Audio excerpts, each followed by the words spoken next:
in Title 19 spending. That's your Medicaid, your Access, your Department of Health Services, your Department of Economic Security. You also see K-12 system, student growth, and the annual 2% increase we have given to the K-12 system amounts for $772 million, and higher education enrollment growth grew to $106 million, prisoner growth $218 million. Discretionary spending, in other words, those items that are non-formula driven or non-voter protected driven. Our discretionary spending has also grown dramatically during this period of time. State employee pay and benefit increases to the tune of $431 million. The formula backfill for the reduction in property taxes to hold homeowners and businesses harmless, $250 million. Increase from half-day to full-day K costs $208 million. Federal funds backfill, that relates to those programs that the federal government funded at one point, decided not to fund anymore, and the state continued that funding to hold those programs harmless. You can see we also, during the same period of time, put additional money into teacher pay to the tune of $151 million as a discretionary item.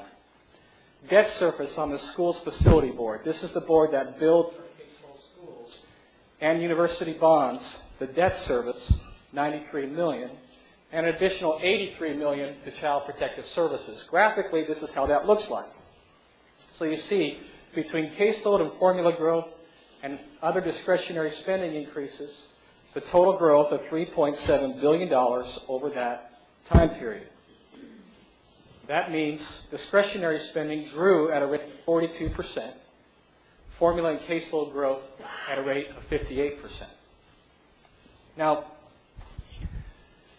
there are many options. I think it's important to state that one of the options for balancing the budget, a legitimate option that's worthy of discussion, is a tax increase.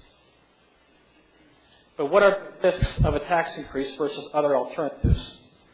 A tax increase in the midst of a severe and a sustained economic recessions will impose additional burden on the private sector at perhaps the worst possible moment to do so. It will make consumer purchases more expensive when we need them to begin opening up their wallets and getting the economy moving again. We also know that tax increases under any circumstances are harmful to economic growth and job growth.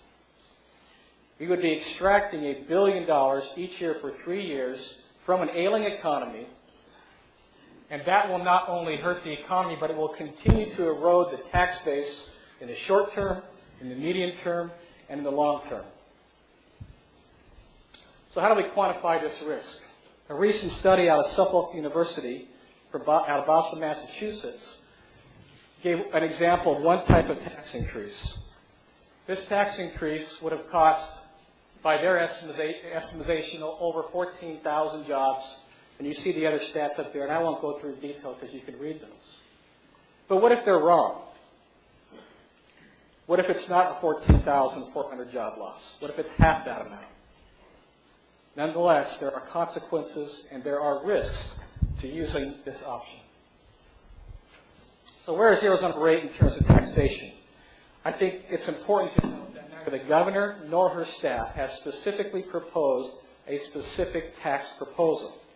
They are still considering all of their options, and I think that's appropriate. But there has been floated out there in the public and in the papers two potential options.